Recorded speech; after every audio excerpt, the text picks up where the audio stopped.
Buenos días, hermanas. Vamos el día de hoy a continuar nuestro estudio de las doctrinas fundamentales de nuestra fe y toca considerar el tema del pecado, la doctrina del pecado.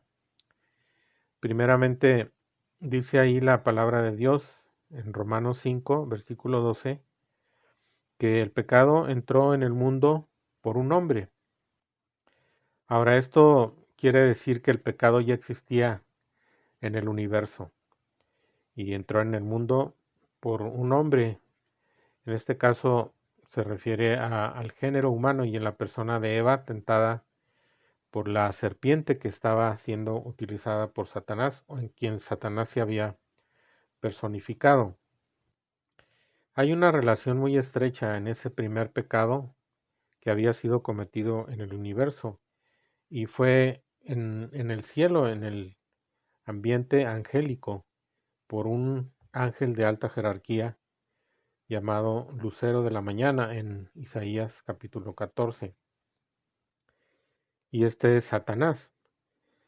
El carácter de ese pecado fue actuar de manera independiente de Dios.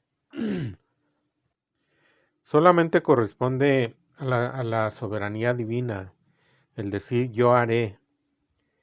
Cuando una criatura le está permitido usar estas palabras, solamente es para decir yo haré la voluntad de Dios. Pero Satanás emplea esa forma de expresión allí que se describe en Isaías 14, 13 y 14. 5 veces repite esa expresión: subiré al cielo en lo alto, junto a las estrellas de Dios levantaré mi trono, y en el monte del testimonio me sentaré a los lados del norte, sobre las alturas de las nubes subiré y seré semejante al Altísimo. Él había resuelto hacer todas estas cosas independientemente de la voluntad divina. Cuando Satanás tentó al hombre en la persona de Eva, les hizo la misma proposición, que ellos actuaran conforme a su voluntad independientemente de lo que Dios les había mandado, diciéndoles que serían iguales a Dios, así como Él había dicho, seré semejante al Altísimo. Volviendo a lo que dice Romanos 5:12, dice que el pecado entró en el mundo por un hombre y por el pecado la muerte.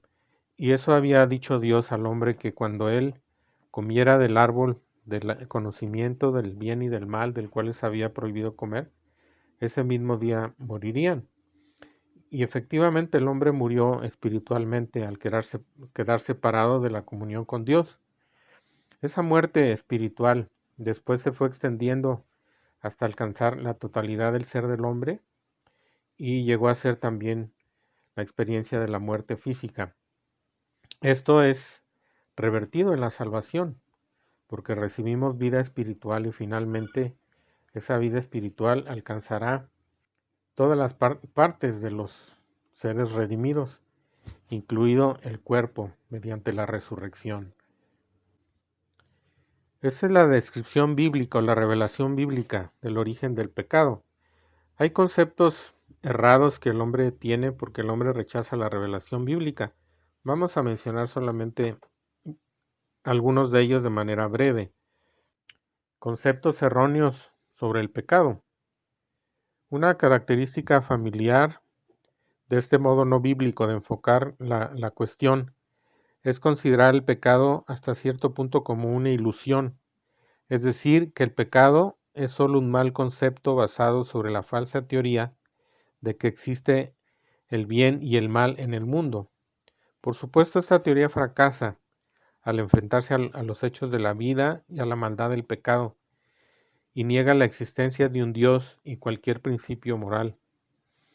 Otro antiguo enfoque del problema del pecado es mirarlo como un principio inherente a lo físico o lo material, como opuesto a lo que Dios es, puesto que Dios es espíritu, y entonces se considera que todo lo que es material es necesariamente malo. Esto se encuentra en la filosofía oriental y también en el gnosticismo griego, y es el trasfondo tanto para el ascetismo que es la negación a satisfacer los deseos del cuerpo, como también para lo contrario, que es el epicureísmo, que es la licencia total que aboga por la indulgencia del cuerpo.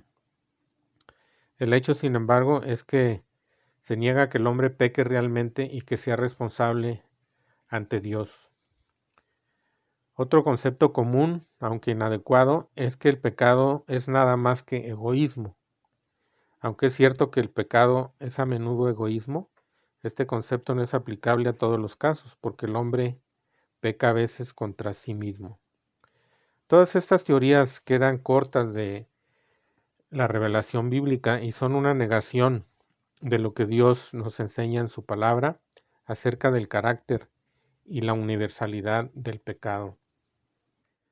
Veamos ahora entonces cuál es la doctrina bíblica acerca del pecado, sobre su carácter y su universalidad. Reconociendo que hay varios pecados definidos en la palabra de Dios, sin embargo, tenemos que llegar, basándonos en las Escrituras, a la conclusión de que el pecado es cualquier falta de conformidad al carácter de Dios, ya sea en obra, disposición o estado. En la palabra de Dios se mencionan varios pecados específicos, como por ejemplo cuando se dan los 10 mandamientos a Israel. Ahí se menciona el adulterio, el homicidio, la mentira, el robo, la codicia. El pecado es tal porque es diferente de lo que Dios es, y Dios es eternamente santo. El pecado siempre es contra Dios, como dice ahí el Salmo 51:4, que dice: contra ti solo he pecado, y he hecho lo malo delante de tus ojos, para que sea reconocido justo en tu palabra y tenido por puro en tu juicio. También Lucas 15:18 dice, es la parábola del hijo pródigo, cuando vuelve en sí dice: me levantaré e iré a mi padre y le diré: Padre, he pecado contra el cielo y contra ti. Aun cuando pueda ser dirigido contra seres humanos, se menciona de esta manera como también contra Dios, o siempre contra Dios. Una persona que peca es, de acuerdo con ello, sin semejanza a Dios y sujeta al juicio de Dios. La doctrina del pecado se presenta en 4 aspectos en la Biblia. Como número 1, como pecado personal. Romanos 3:23, que dice: por cuanto todos pecaron y están destituidos de la gloria de Dios. Es la forma de pecado que incluye todo lo que en la vida diaria está en contra o fracasa en conformidad con el carácter de Dios o en conformarse al carácter de Dios. Los hombres son conscientes con frecuencia de sus pecados personales, y los pecados personales pueden tomar una gran variedad de formas. El pecado personal en general se relaciona en la Biblia con algún mandamiento particular de Dios. Incluye el aspecto de rebelión o desobediencia. Al menos 8 palabras importantes se usan para el pecado en el Antiguo Testamento y unas 12 en el Nuevo Testamento. Tenemos, por ejemplo, transgresión, que es marchar por un lado del camino o salirse de los límites que Dios ha establecido. También la palabra iniquidad. Este término se refiere a lo que es completamente injusto. También se usa error, consiste en olvidar lo recto, en descarriarse. Pecado, que es no llegar al blanco o quedar desviado del blanco. Maldad es la manifestación, expresión de la naturaleza mala y perversa. Impiedad, falta de temor de Dios, y varias otras se usan. La idea básica es la falta de conformidad al carácter de Dios y el obrar por medio de actos, ya sea de omisión o de comisión. La idea esencial es que el hombre no alcanza la norma y fracasa en alcanzar el nivel del propio carácter de santidad de Dios.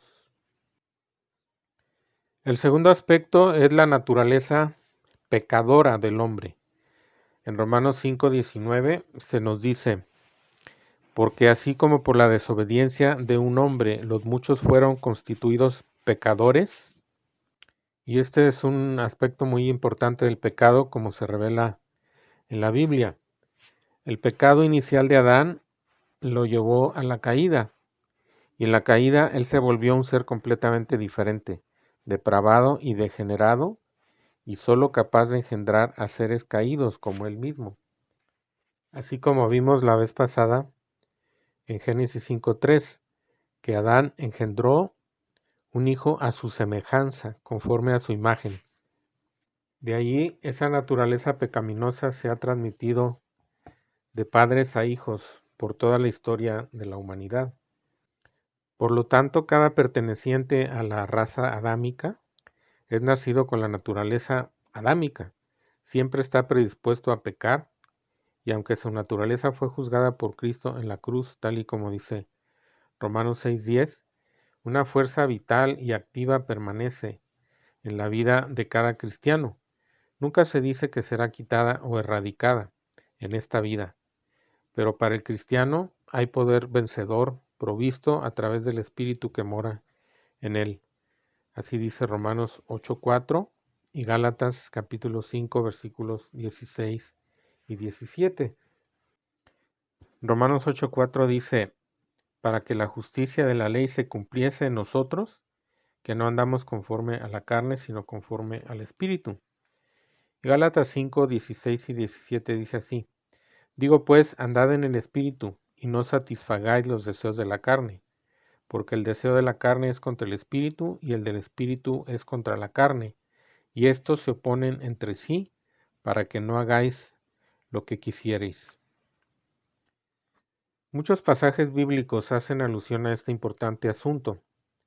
De acuerdo con Efesios 2:3, todos los hombres éramos por naturaleza hijos de ira, y toda la naturaleza del hombre es depravada. El concepto de la total depravación no es que cada hombre es lo más malo que puede en lo posible llegar a ser, sino más bien que todas las partes constitutivas de su ser están corrompidas. A través de su naturaleza está corrompido por el pecado. Romanos capítulo 1, versículo 18 hasta el 3:20 es una demostración impresionante de este hecho. De acuerdo a ello, el hombre en su voluntad, su conciencia y su intelecto, de acuerdo con su voluntad, ahí dice Romanos 1:28, dice, y como ellos no aprobaron tener en cuenta a Dios, Dios los entregó a una mente reprobada para hacer lo que no conviene. De acuerdo con primera de Timoteo 4:2, dice así la palabra de Dios, que la conciencia del hombre también está corrompida. Dice ahí por la hipocresía de mentirosos que teniendo cauterizada la conciencia. Y habla también de una ceguera, como en 2 de Corintios 4:4 que dice, en los cuales el Dios de este siglo cegó el entendimiento de los incrédulos para que no les resplandezca la luz del Evangelio de la gloria de Cristo, el cual es la imagen de Dios. Y Efesios 4:18 habla de tinieblas espirituales, dice, teniendo el entendimiento entenebrecido, ajenos de la vida de Dios por la ignorancia que en ellos hay, por la dureza de su corazón. La razón por la que los hombres tienen una naturaleza pecaminosa es porque les fue transmitida por sus padres. Ningún niño nacido en el mundo se ha visto libre de esta naturaleza de pecado, excepto en el único caso del nacimiento de Cristo. No es que los hombres pequen y se convierten en pecadores, más bien es que los hombres pecan porque tienen una naturaleza pecaminosa. El remedio para esto, así como para el pecado personal, es por supuesto la redención, la cual es provista en la salvación en Cristo. Como tercer aspecto, también se presenta en la Biblia el pecado como imputado o computado en nuestra cuenta. Romanos 5 del 12 al 18 es muy abundante para exponer este aspecto. El versículo 12 dice así, por tanto, como el pecado entró en el mundo por un hombre, y por el pecado la muerte, así la muerte pasó a todos los hombres por cuanto todos pecaron. Y esta palabra todos los hombres pecaron está descrita como un hecho definido en el pasado. Y quiere decir que nosotros pecamos cuando Adán pecó, porque él es la cabeza de esa raza original que fue creada por Dios y nosotros estábamos en él cuando él pecó, es decir, que nosotros todos descendemos de él y por ese hecho la palabra de Dios nos enseña que ese pecado de Adán se nos imputa a nosotros, se nos cuenta como si nosotros lo hubiéramos cometido. Y el hecho de la muerte física es consecuencia de ese pecado. A esto se le llama imputación. Quiere decir que se pone ese pecado en nuestra cuenta. Hay tres imputaciones principales presentadas en las Escrituras. El primero es la imputación del pecado de Adán a sus descendientes, en cuyo hecho se basa la doctrina del pecado original. Quiere decir que todos nacemos con ese pecado ya imputado en nuestra cuenta o anotado en nuestra cuenta. El segundo es la imputación del pecado del hombre a Cristo, en cuyo hecho está basada la doctrina de la salvación. Y el tercero es la imputación de la justicia de Dios a aquellos que creen en Cristo, en cuyo hecho se basa la doctrina de la justificación. La imputación puede ser real o judicial. La imputación real es poner en la cuenta de alguien algo que originalmente ya le pertenecía como deudor. Aunque Dios pueda hacer esto en su justicia por la obra reconciliadora de Cristo, Dios actualmente no está ahora imputando al hombre el pecado, el cual es suyo desde un principio. Así dice 2 de Corintios capítulo 5, versículo 19, que dice que Dios estaba en Cristo reconciliando consigo al mundo, no tomándoles en cuenta a los hombres sus pecados, y nos encargó a nosotros la palabra de la reconciliación. La imputación judicial es cargar a la cuenta de alguien algo que no pertenece al deudor. Un ejemplo de eso lo tenemos en Filemón 18, donde Pablo pide a Filemón que si algo le debe a Onésimo se lo cargue a su cuenta. Dice, si en algo te dañó o te debe, ponlo a mi cuenta. Pablo no lo debía, pero él se lo está, o se está haciendo una imputación de tipo judicial, algo que no le pertenece a él. Romanos 5:12 declara claramente que la imputación que se nos hace sobre el pecado de Adán o con respecto al pecado de Adán es real, en vista de que la cabeza representativa, o sea, Adán, en vista de que él era o es nuestra cabeza representativa, la posteridad de Adán, o sea, nosotros, pecamos cuando él pecó. Esto es muy claro al leer los siguientes dos versículos, Romanos 5, 13 al 14, que dicen así. Dice, pues antes de la ley había pecado en el mundo, pero donde no hay ley, no se inculpa de pecado. No obstante, reinó la muerte desde Adán hasta Moisés, aun en los que no pecaron a la manera de la transgresión de Adán, el cual es figura del que había de venir. Es decir, ahí no se hace una referencia a pecados personales.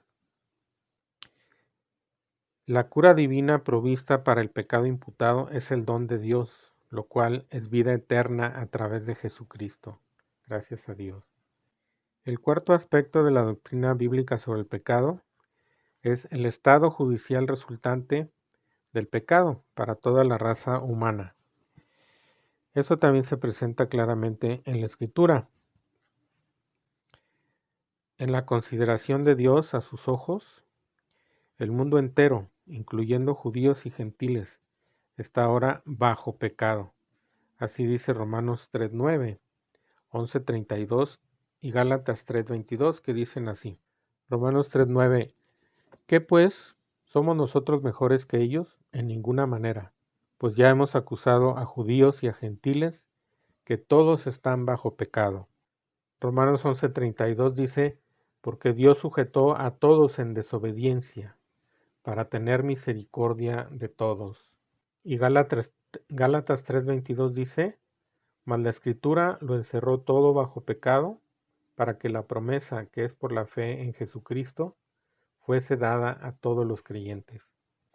Estar bajo pecado es que Dios nos cuenta desde su punto de vista, desde la manera como Él lo ve, que es la real y verdadera. Nos cuenta como sin ningún mérito que pueda contribuir a la salvación, puesto que la salvación es solamente por gracia y la gracia excluye todos los méritos humanos. Dios ha decretado con respecto a la salvación de los hombres que sea bajo pecado o sin ningún mérito. Este estado bajo pecado solo es remediado cuando el individuo, a través de las riquezas de la gracia, es contado para permanecer en los méritos de Cristo. Tomado como un todo, este concepto bíblico del pecado, la Biblia indica claramente los efectos devastadores del pecado sobre el hombre y la ausencia total de esperanza para el hombre en cuanto a solucionar su propio problema de pecado. El correcto entendimiento de la doctrina de pecado es esencial para entender el remedio de Dios para el mismo, que es la salvación. Dios mediante la próxima semana estaremos viendo cuál es el remedio divino contra el pecado. Esto se puede englobar en la palabra salvación, que incluye un aspecto inicial donde todos los pecados o nuestros pecados son perdonados, pero también incluye una salvación que es gradual y presente o que tiene un tiempo presente en nuestra vida para liberarnos del poder del pecado y también para ser liberados de los pecados cometidos a causa de la naturaleza pecaminosa que aún está presente en nosotros. Dios les bendiga, hermana.